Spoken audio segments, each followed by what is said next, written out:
That's a fancy announcement. So a couple of announcements is our next class starts super promptly because CJ Pascoe, the author of our book, is going to talk with us for 30 minutes at the beginning of class. So we should start thinking about, and we'll brainstorm it on GroupMe beforehand, like what are some questions we have. She's going to tell us about her new research, the new book she's writing, which is like completely and totally updated compared to this one. It includes a lot of stuff about social media, which I know we had questions about. There's also a short video, it's about 5 minutes, that I posted on TLearn about Judith Butler's theory of repudiation, which is really important for understanding the next chapter from Pascoe's book that we're going to read. So those are the two big announcements. Your exam was due on Sunday. If you had some issue with taking it, just email me. Again, like I said, I'm very generous with extensions. And if you turn the assignment in and you do have a good faith effort to complete it, like the lowest grade you're going to get is an 80, just to remind you. So I'm going to talk through paper 2, which is our second paper you're going to turn in. I'm still grading paper 1. I'm almost done. So people can see their grades as they kind of are graded. This paper is also around 6 pages, but it's going to be based not on interviews, but on research material, right? So like reading other scholars' work on a focused topic. In terms of the scaffolding, I've changed it a little bit. We're not going to do a rough draft review in class. You are going to turn in a bibliography for me on April 13th. That's worth 3% of your grade. And that, I'm going to go through the requirements for that in just a minute. And instead of doing a rough draft, you're all going to meet with me on Zoom or another platform, one-on-one, to discuss your rough drafts that final week of classes, right? So we won't be meeting in class that week for either session. Instead, you'll meet with me for 15 minutes.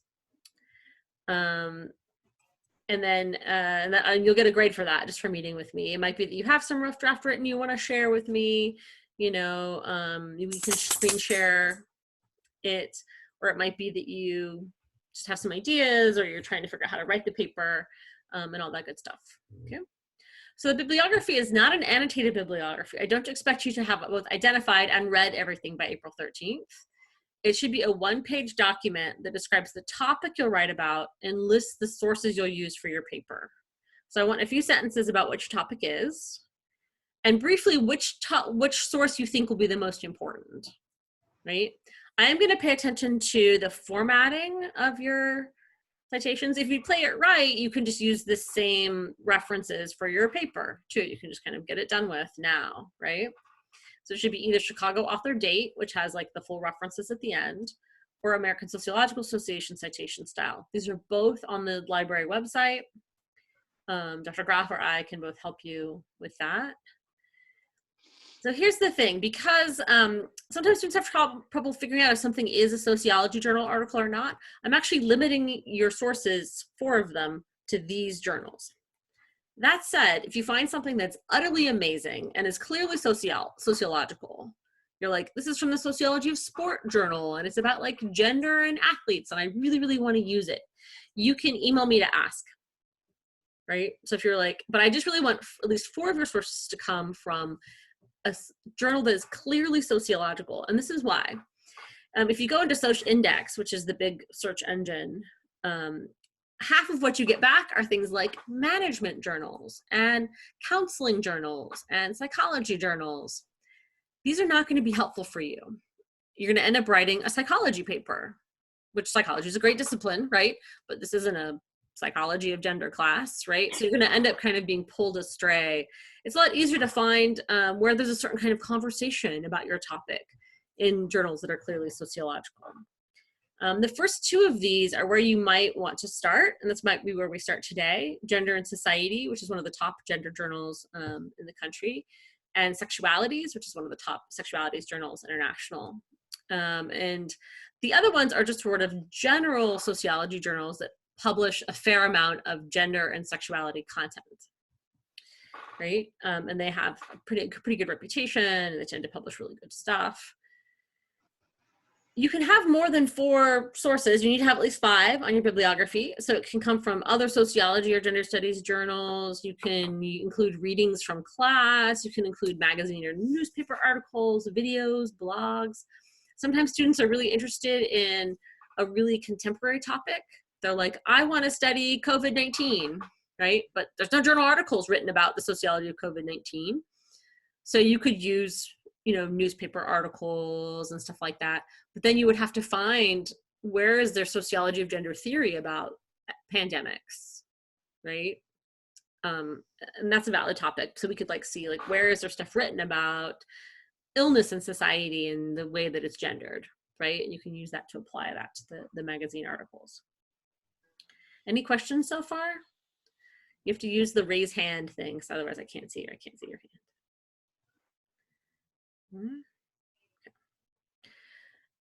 Here's some ideas about when you're reading each source, right? Oh, Ben, you have a question.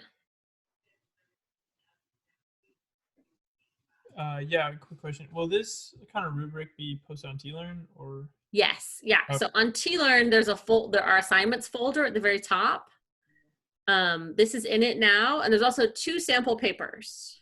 Okay, thank you. Okay? So you can see exactly what what this paper looks like. Might want to think about what the sources have in common, right?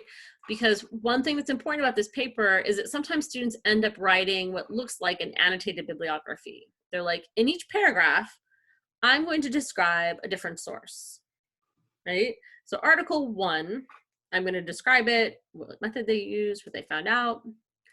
And then in the second paragraph, they're like, article 2, I'm going to describe the methods, what they found out, right? Article 3. And sometimes that's a great way to start writing a paper, right? You're trying to figure out what all your sources say. You're trying to get it all together. But it's not an interesting paper to read because all the ideas are really disconnected, right? So I'm going to show you some examples of papers where they didn't do that, right? Some good examples there. Should be around 6 pages. I'm not a fascist about this. You might do it in 5, it'll be fine. You might go over maybe 7, it's fine too. Should have a research thesis statement that asserts a claim. I don't care as much about your opinion, really. If you're like, I loved this reading, great, but I'm more interested in thinking about what kind of body of knowledge do these sources create, right? So here's some examples of strong thesis statements. Performance of hegemonic masculinity is situational and dependent upon the social group that men are operating in. This is something where they read a bunch of stuff about hegemonic masculinity and kind of different contexts and different kind of social groups. And they're like, well, this is what it's kind of saying. That may not have been the thesis statement of any of those articles, right? It's something that they came up with by reading and thinking about their sources. Here's one from a paper from a couple years ago. Gendered embodiment is not just gendered, but also racialized. White and Black children learn different messages about how their bodies should move, right? It's a really nicely written thesis statement. They had all of this literature on children and bodies and race, which I thought was super interesting. So that's kind of the trick part, right? In the beginning, I just want you to think about what topic am I interested in, and here's some sources. If there's any sources where you're like, this one's sort of the odd one out, it really doesn't fit, if you have problems fitting it into your paper, and maybe it doesn't fit into your argument, maybe it doesn't belong there, right? And that's partly why I have you give me your bibliography first, so that I can tell you okay, I think your topic is too narrow or it's too broad, or perhaps you need different sources, or there might be some major sources I think you could really use that you're missing, right? So it gives me a chance to kind of give you some feedback around that. You should use in-text citation, right? So some of you really nailed that on your first paper, and some of you are still struggling a little bit. In both ASA and Chicago style, and you can use either Chicago author date or ASA. You have to use the author's last name, the year, and then the page number. But you only have to use the page number if you're quoting them. And then you have to still include a bibliography at the end. The grading has a lot to do with your thesis statement, your organization, your use and comprehension of sources, the depth of your analysis. formatting stuff, your grammar and style. So I'm using a very similar rubric. I'm going to skim down to like it being about your thesis, about your organization, your use of articles, how detailed or how in depth your analysis is, right? Are you making lots of connections between articles? You're just kind of like stating their argument, you know? Are you using sociological terms and theories appropriately? Do you have a good intro and conclusion, your grammar and style, and then also your citation?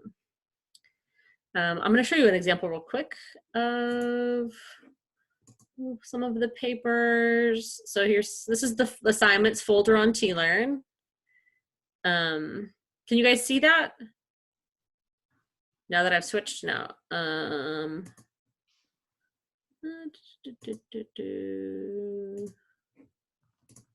Now can you see it? Yeah. Yes. Okay. Okay. Excellent. Okay. So sample paper 1. Let me see if I need to do that as a new share too. Is this it?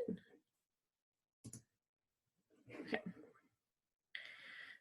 If you notice from the very beginning, and even in the introductory paragraph, they're already kind of jumping into the reading, right? They're already like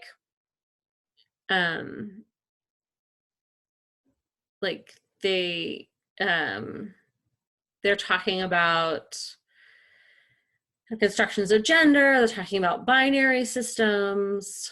They have a thesis statement of the interplay between the processes that regulate gender and individuals' resistance to gender norms shapes the experience of gender transgressors. And so they have like kind of an argument going on there. And then in each paragraph, they're kind of pulling in, like this one is really about Lucal a lot, Betsy Lucal's article. They're also pulling in kind of other ideas to talk about the conventional categories of gender being deeply entrenched in Western society, right? So instead of saying like, I read Betsy Lucal's article, here's the title of the article, here's her argument, they're saying like, okay, like this is one of the arguments that a lot of these sources are making, is that the conventional categories of gender are deeply entrenched, right? The next paragraph, the sense of the cisgender body as natural can spur discomfort and even hostility when a gender conformer is confronted with open expression of transgender identity. Okay, this is getting really complicated really fast, right? They're talking about like sort of violence and reactions by cisgender people. With the prevalence of the stigmatization of unconventional gender identities, it is little wonder that occupants of the liminal space between masculine and femininity feel pushed towards one of the two sides of the gender binary. So they set up the gender binary, they set up that there's like these pressures from cisgender folks in particular, and they said like, well, this is how the experience of people who are kind of like in the space between masculine and femininity like might feel pressured, you know, one way or the other. And then a number of societal factors cause difficulties for gender transgressors when they strive for freedom from binary gender, right? So like, here's some of the structural stuff. Like what I like about this is I can actually go through it and I can look at the topic sentences and I'm like, oh, like there's also ways of opposing it, right? Ways that people counter all of these social structures. I can actually, for me, oftentimes the sign of a really good paper like this is where I can really take the topic sentences and if I lay them out, that's the argument, right? And that's a really good trick if you ever have to skim. You know, a good journal article is that you could actually read the topic sentence of every paragraph. And if you just line them all up, that tells you the development of the argument the person is making. That's just a really, really helpful thing to know about paper writing. And then they have a nice conclusion, and then they have their assignment was slightly different. They had 4 sources, and they're here at the end. So any questions so far on the paper?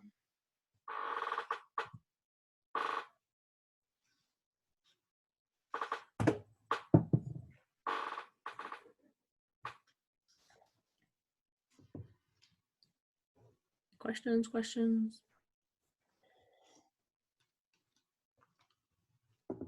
So I'm going to pass this over to Anne, Dr. Graff, for a little bit. That's good.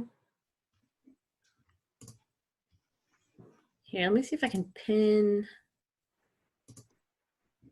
or spotlight, sorry.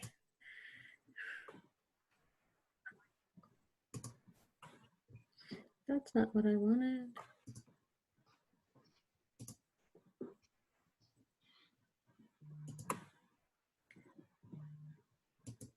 Do you have enough to be able to share the screen? Um, How do I make that? oh, hold on. My Zoom says host disabled participant screen sharing. Okay. Although, hello everyone. I gather you can see me now. Oh, this says my admin has locked that. You can email it to me if you want. Would that help? I'm not really. I don't think that really Interesting. helps. It won't let me. Okay, let me, If you make Here, her what- a co-host, she can share. Oh, there we go. Let me stop my share. I appreciate all the help here, y'all. I can just go through and make you make co-host. No, it just said I wanted to make Ashton a one. That's not right. Okay. Yes, I want to make you the co-host of the meeting. Now will it let you share? oh, yes, I think so. Okay. Excellent. Thank you all. All right. Can y'all see this Google form? Yep. Okay. I'm actually going to send you, what am I doing right now? Sorry, I have not yet had to do one of these as like a library session, so this is fun times. I'm going to send you the link to this presentation in the chat box. And so if you want to follow along there, you have it. And then you'll also have it later because I'm going to put all my notes in the speaker notes because it might be, you know, you might zone out, things happen. You might just want to go back to some of the things. So do you see that link there in the chat? Yes? Okay. So you can use that. You can follow along or you can just go back to it later. Okay. So let me just come here for a second. Hello, first of all. I know that many of you are probably used to seeing Alex Gallen-Parisi, who is the sociology librarian, and she's on academic leave, sort of, right now. I mean, she's supposed to be, but she's now also homeschooling her children, as all of us who have kids are. Mine are really young. They're 3 and 5 months, so they just need, like, you know, snacks constantly all day. Everyone had like 5 breakfasts today. It was very fun. So anyway, I am here instead of Alex. I am here for you for the rest of the semester for whatever you need. And I actually just wanted to say, first off, is there anything in terms of access to the library now that you're off campus? Does anyone have any questions in general or randomly that I can answer for you? And if you raise a hand, I'm not actually sure where I see that. So if I don't respond to you, I don't know, maybe do the chat to let me know or unmute your mic and just ask. I actually have a question. Yeah, hi Simone. If we have library books, how does that work exactly? Do we mail them back or? You can mail them back. You're not in San Antonio right now, probably. Yeah. You can mail them back. You can just renew them online for a while if you want to. We're not fining people right now, so don't worry about things going overdue. We have a book drop outside the library, but yeah, mailing is like the way to get them back to us right now. Okay, thank you. Yeah. Mm-hmm. Anybody else have a question? I do, let's see, I'm going to go to something else right now really quick. We compiled some stuff on the library website. Let me move this. Services for off-campus users. So some questions are answered here. So if you do have questions about like, how does this work now that we're not here anymore? Some of these things are here, especially like setting up Google Scholar to work remotely and other things that you may need. So this page is just in this big red box off the library website. Are you still seeing that? Yeah, okay. Okay, so let me go back to where we were. This is what I thought we could do, and we'll just kind of take it as it comes. If you have things you want to talk about as we go, we'll stop there. So just probably just unmute and ask, because I'm not sure how else to manage those things. So that would be the best way to chime in. We're going to look at a few article abstracts together. I thought that might be a helpful way to try to get a handle on, like, just at a quick glance, is this the kind of thing I want to use for this assignment or not? I want to show you how to search by journal, since you have that great list of journals to search within. And then I just want to talk a little bit and have you talk with me about translating your topics to search terms and strategies. For various reasons with this paper, you may want to be thinking about that a little, maybe more than you normally would, especially because you're going to be searching within a specific journal. So that's basically the plan. Come out of this view for a second.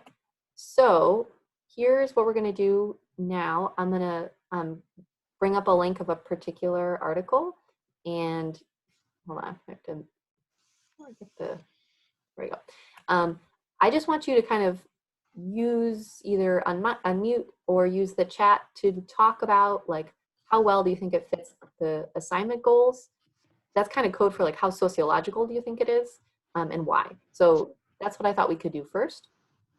And if you want to pull these up too, all of the links, if you open the speaker notes on this thing that I've shared here, are all down here. So you can open the links if you want to look at it, or you can just follow along with me. So let me make this bigger for you.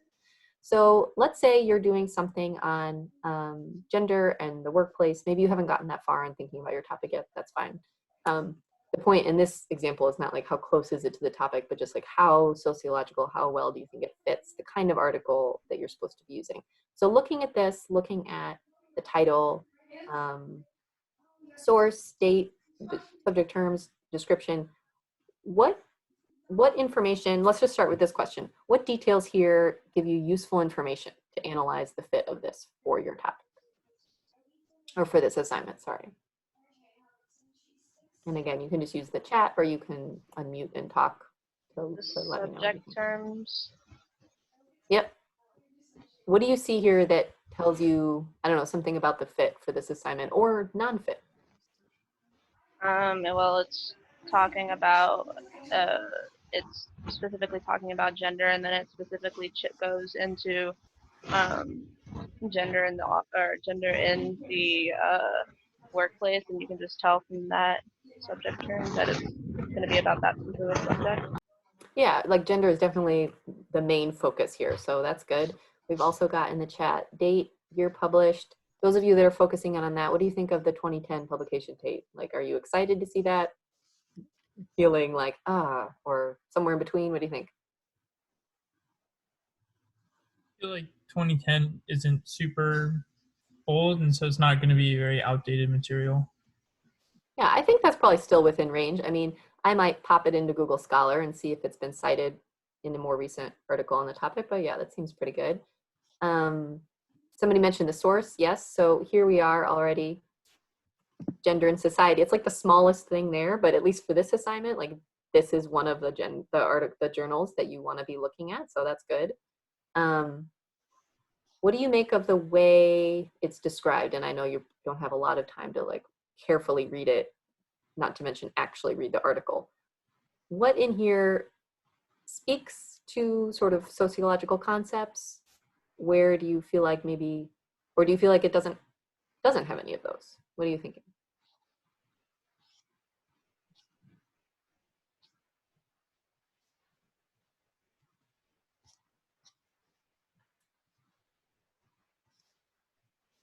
The two sentences to me at least that jump out are where it's talking about, it's the two questions right in the middle.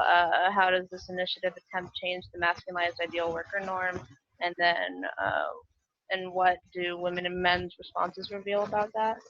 Yeah, yeah, I think that's the section to focus in on, and that is also that, in addition to the fact that it comes from the Gender and Society Journal, sort of tell you that even though you might think, well, is this really more of a management piece? Is this an organizational approach? It's really not. I mean, this is really looking at sort of the gender structure.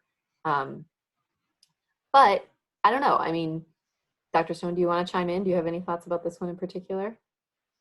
I really like, Jess just commented, the masculinized ideal Yes. worker seems to reference androcentrism, could be related to a thesis on androcentrism in the workplace. Like if you were writing a paper about like workplace norms and androcentrism, like this could be a really great paper for that, or women's and or men's experiences at work. This could be a really good paper for that too. So I would say this would be a really good fit for something on organizations, work, or masculinity. Okay, cool. Let's look at another one here. And I keep having to do this. I can't figure out how to move the zoom bar on the top of the screen. Probably that's like a thing that's very easy. But here's another one. Just let's do the same exercise. What do you think about this? Same sorts of questions. What details give you useful information? Fit for sociology.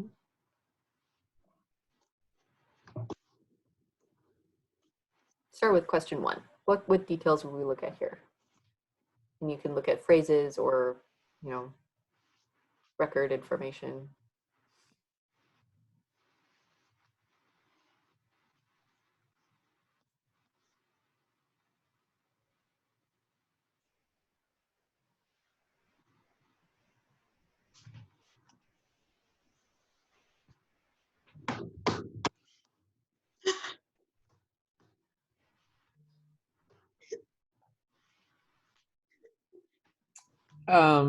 From reading the abstract, it seems more of a psychological study than a sociological study.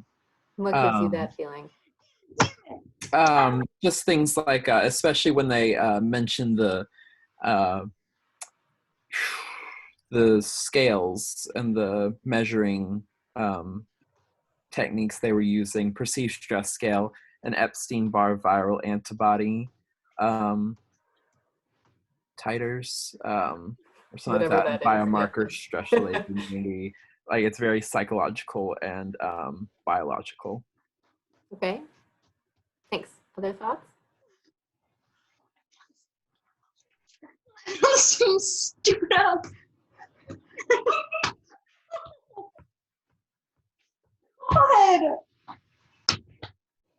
Bullshit. This is complete. Hey, Ashna, your mic is on. Mom, I just did a quiz and my teacher put the wrong answers as the right answers. Today's been a bad day.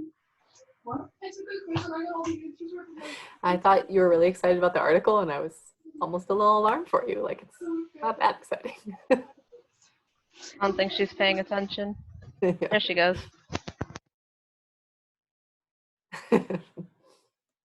Okay, so we have some concerns about it being potentially more psychological. Yeah, that was the skills. Yeah, that was the first thought that I had too, because again, I was looking at the keywords first before as well, but it still is pretty gendered. I don't think that the evaluations of it necessarily have to be strictly sociological. I think that you can take psychological exams and turn them into a sociological thing, but just my point of view. Okay, thanks. Another person, Isaiah, also I think. I want to chime in that that we haven't read a lot of quantitative work in sociology, but that there is a lot of quantitative work in sociology. So the presence of statistics isn't necessarily make it not sociological, right? Just to make sure that everyone knows about that. But yeah, it is kind of uncommon to have Epstein-Barr antibody titers. Is that's really, really uncommon in sociology. Just putting it out there. Yeah, I think this one is pretty tricky. I mean, on the one hand, you could just go from the straightforward, well, it's from social forces. Other things that you might think about are, what are other factors? What are they doing with some of the data, the measures that they're looking at? Are they doing things with them? What's the purpose that they're trying to use those variables for? When you actually look at the article,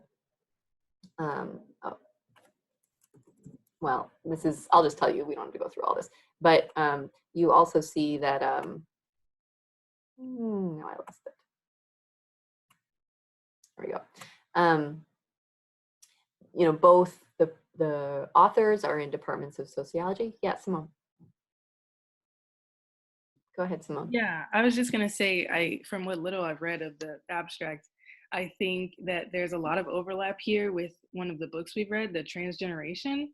And in that book, we talked about how basically your identities kind of free up time or resources or just kind of the wherewithal to be an advocate for your child.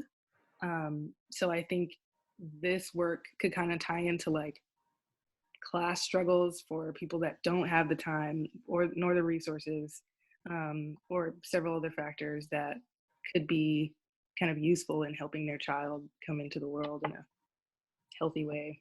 Yeah.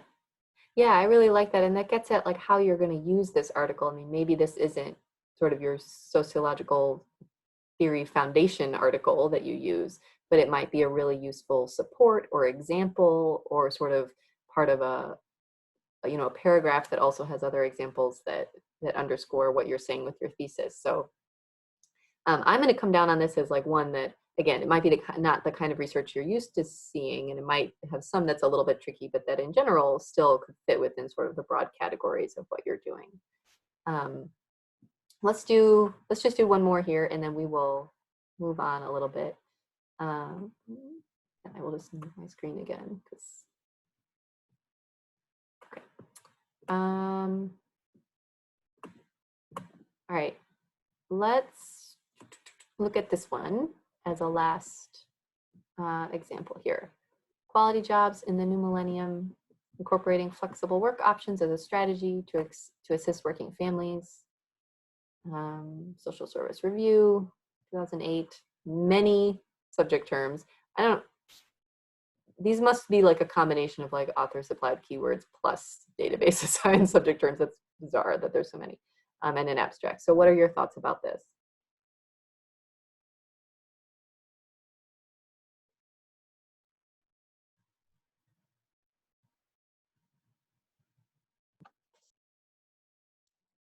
It I'm seeing says that, Sorry. I'm sorry. You go. I'm just going to say, it uses data from 2002, which might be a little bit on the outdated side. I would probably look for something a little more recent. Yeah, I don't know, if that's a study that runs regularly, or if there's another one. Yeah, that's an interesting point. I was also going to mention about the date. It was published in 2008, and since it's about workplaces and employment, we've had at least one financial crisis since then, and so employment has changed significantly. Yeah, that's a great point. And I want to add that like it's okay to sometimes students will like provide something about like, for example, the topic of HIV from like the 90s, right? And it's okay to do that, but when you write about it, it should be clear that you're talking about something older, right? You're not like strategies of HIV today. Here's something from 1992. Everything has changed, right? So it's okay to bring those sources in, but if you did bring this in, I would want you to say like, before the Great Recession, this is what it looked like, right? Like to acknowledge that it was a different time. So to be sort of cognizant about that. Any other thoughts on this one? What do you make of its sociologicalness?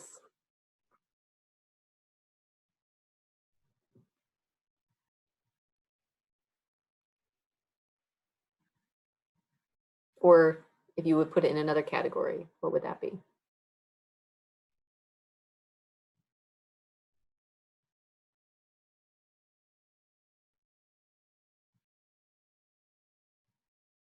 It doesn't really seem like a sociological thing to me. It seems more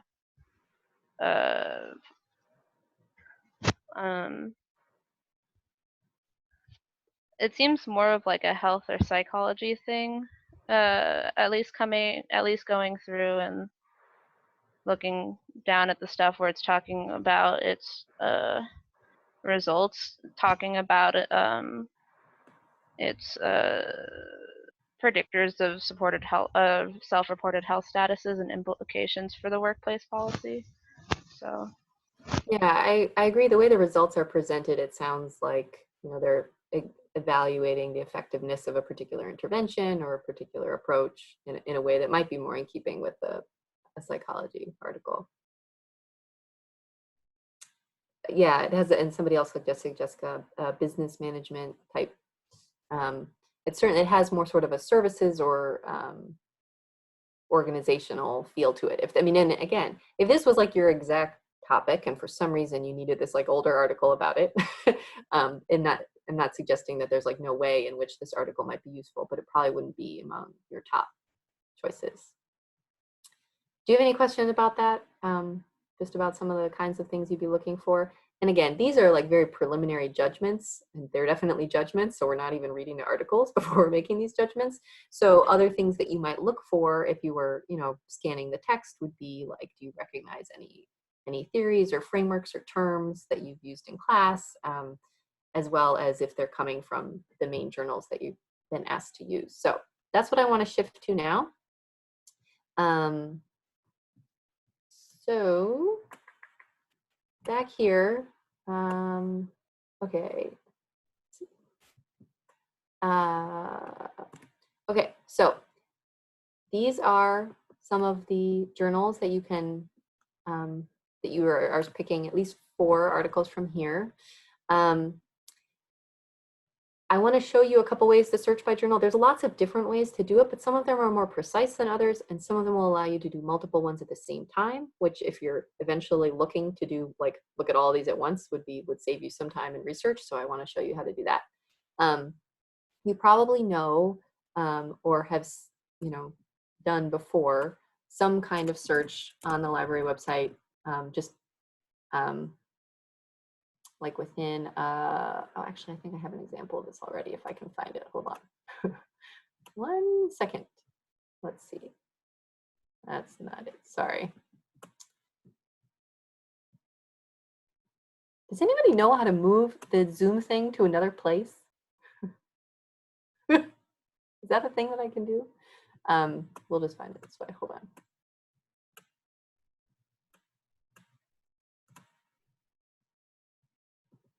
You'd probably have to like move the window out of the share window to get rid of the options on top, and then find it and drag it back in. But other than that, I wouldn't know. You like said a perfectly logical sentence. I just like didn't follow what to do, so I'm just gonna search it here. Okay, let's just say we're doing gender and workplace, and you want to see from the 2 main journals that Dr. Stone is suggesting you start with.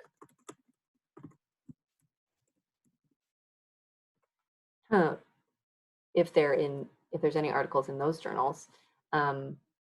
So there's a few ways to do that. You can do this in Sociindex, by the way, if you wanted. But so they have, which I'm assuming this is the path that you've seen before. You know, you could say you want it to be from this journal. The problem here is that even if you do quotes for things like gender and society, this isn't quite precise enough to know that you don't mean gender and society as like part of the title. So some of the results will be gender and society. But then we also get things from this other journal, International Social Politics, International Studies, and Gender, State, and Society. So that's not going to happen for every journal, but for the ones that have very short or general terms, that will be an issue. And, you know, you can all read, so you could just skip those results. That would be fine. But there are ways to get it to only focus on what you want. If you really just wanted to look at one journal, the quickest way to do that is just to go to journals on the library website, and you could look for gender and society. This tells you like where do we provide access to that journal, and you can actually just search within publication right here. So that would be one way to do it. This will just pop you into a database, and then there you'll be. What I'm going to suggest to you, though, since you have several to choose from, is unless there's a reason you want to look at one, and you might have a good reason for that, that you actually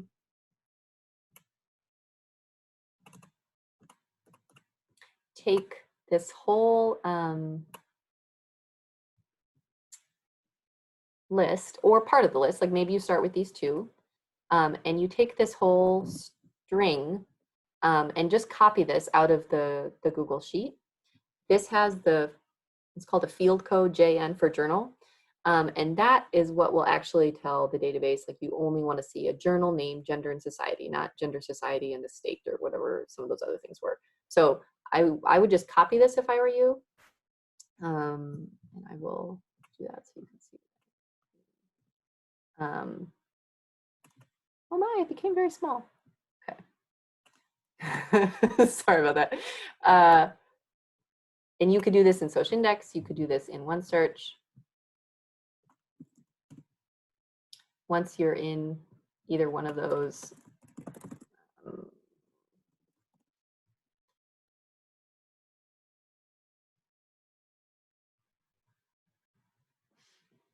you just want to get some more search options here. You can just put this all here, and that will make it do what you want to search all those journals at the same time.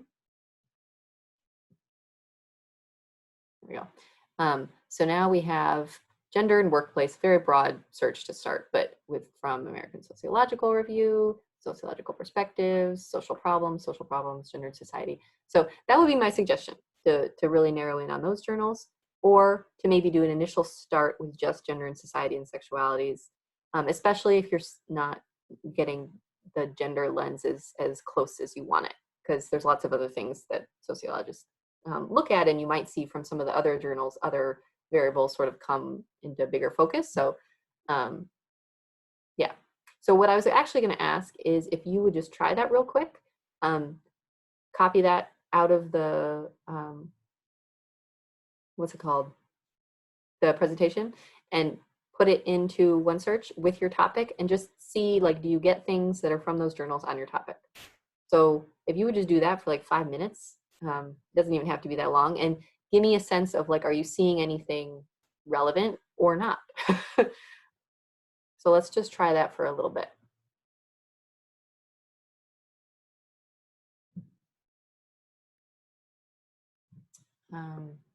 Does anybody need me to put the link to the spreadsheet back in the chat? We have that. You're good. Okay.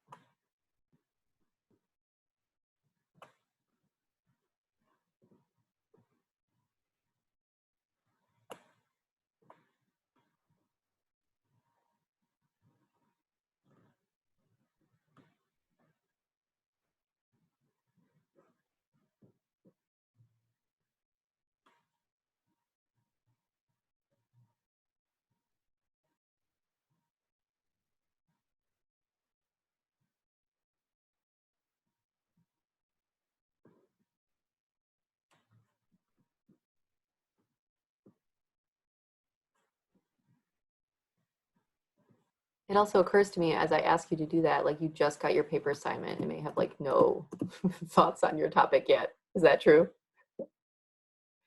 Yes, okay. Well, we will not spend a lot of time then, like, all silently searching together if you're not really sure what you're looking for yet.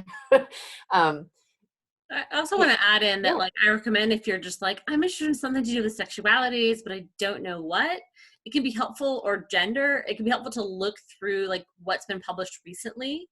Yeah. The last couple of issues in gender and society, what's the last couple of issues in sexualities, just to, like, get your mind going a little bit about, like, what kinds of things are out there and what kinds of words people are using to describe this phenomenon. Definitely. So that would be an ideal time to look at just one journal, research tools, journals. If we wanted to look at sexualities, oops, move this chat box. That's not how you spell sexualities at all. Is it Studies in Culture and Society? Is that the, okay.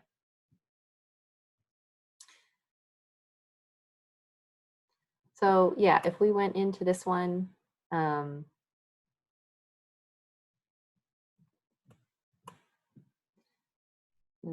wanted to do, sorry. Sometimes I just can't see very well on my screen right now. It may be here, but you can also just go to the access. This way you'll get to where we have full text access to the articles too. But now you could just look at, like, the March 2020 issue. Wow, they're on top of it. I think article titles are really a great place to look for things. They're way more inspirational and interesting than just like random subject terms are. Sometimes I feel like those just kind of make all topics seem sort of vaguely boring, but article titles are great. They're supposed to be interesting. They're supposed to catch your attention. So this would be a really good place to look for topics or think about what you could do with like the seed of a topic that you might have. Fascinating. Okay, so that is that. So the last thing that I wanted to just sort of mention is, well, I mean, this is probably true with any research, but particularly with sociological research, I think there are going to be some ways in which you kind of almost have to think of it as like operationalizing your search, like sort of like not quite at the level of like actually conducting an experiment or a study, but you know, your topic as it exists in your mind and the term as it exists in the database might be like worlds apart. And kind of getting back and forth between those is not really like one straightforward path of like, I think of my topic, I search for my articles, I have them, and then I know about my topic. It will be much messier than that. Not messy at all is this picture of a house being framed. And the reason I also have that image is because I want you to think about like, there are going to be some articles that are really foundational, like sort of support beam type pieces. And then there might be some, like some of the examples we looked at that play a smaller role, but are equally important. And so when you're looking at your articles, there might be some that really encompass your topic and that are central. And there might be some that are only like 2 of the 3 things that you're looking at are really represented there, but in a really interesting way. So allow the articles to meet different purposes in your paper, I guess is part of what I'm saying. And I also wanted to offer you just sort of some basic search tips. So I was trying to do, as a sort of example, I was trying to do a search for not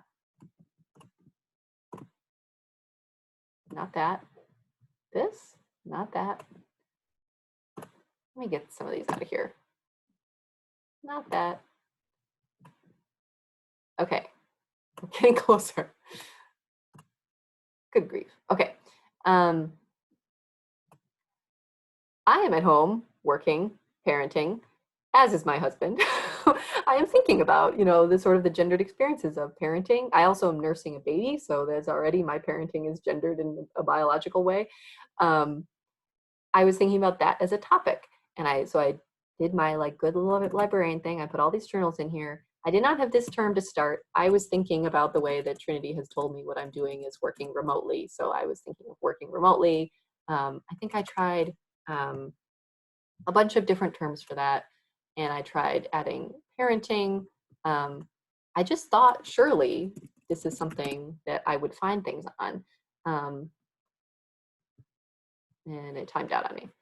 What happened is that it took me like 10 tries. I was like telecommuting, working remotely, working from home, parenting, mothering, gender or women. I had to try like over 10 things to get to articles that were useful. And eventually what I sort of landed on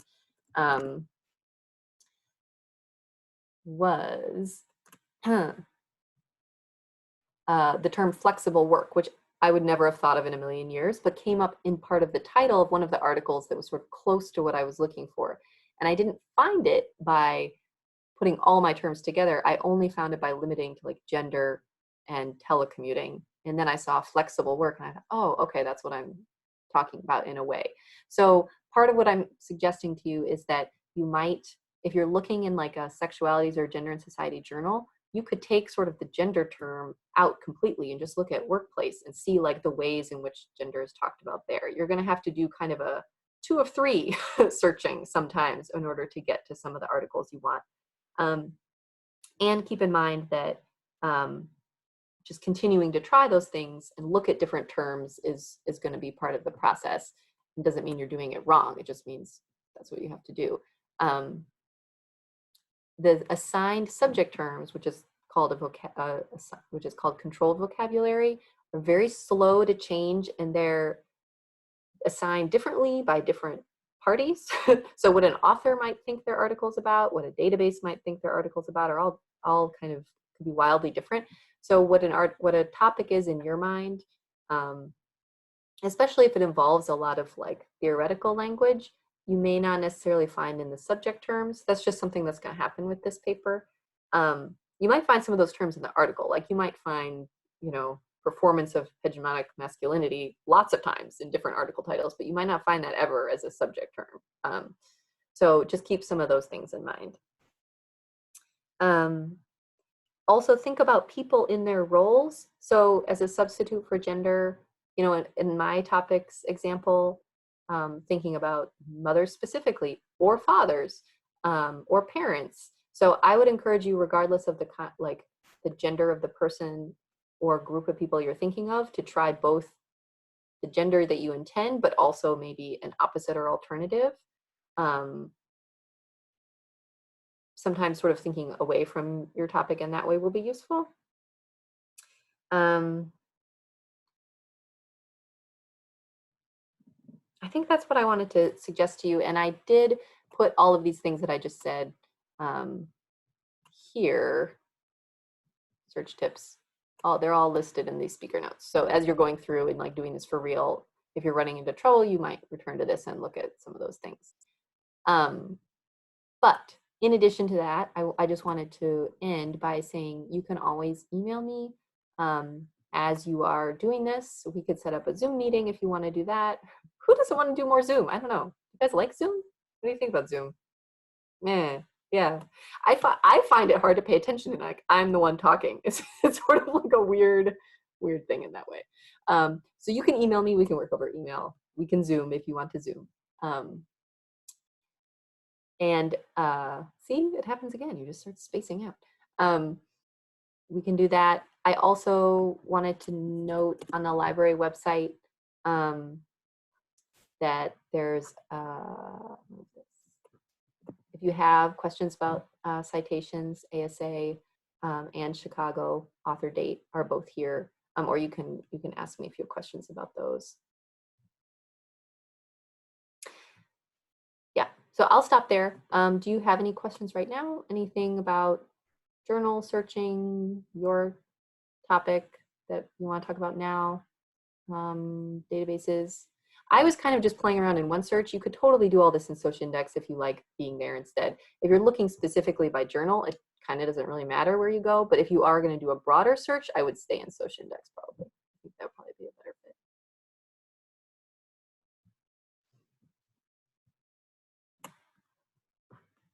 That's what I got for you.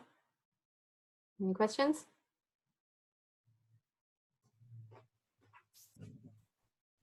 Anyone? Okay. Well, email me if you do. I'm happy to help. And that was really helpful. Oh, I found it helpful. I don't know. Oh, good. I'm gonna hang out for a little bit longer, but we're welcome to end class early. But I can hang out if you have like specific questions or anything you want to like talk about. Yeah. Any last parting questions? Everyone's just saying lots of thank you. Thanks to you guys. You actually look extremely attentive. I'm super impressed. You can use that last bit of class to think a little bit for a few minutes about like, what do you want to write your paper on, right? And you're welcome to email me ideas, or like I have office hours before class every day, so you're welcome to like pop in a few minutes early too if you just want to like talk about it face to face. Yeah, that's all we got. So I'll go ahead and I'm going to stop recording now. I'm going to try to.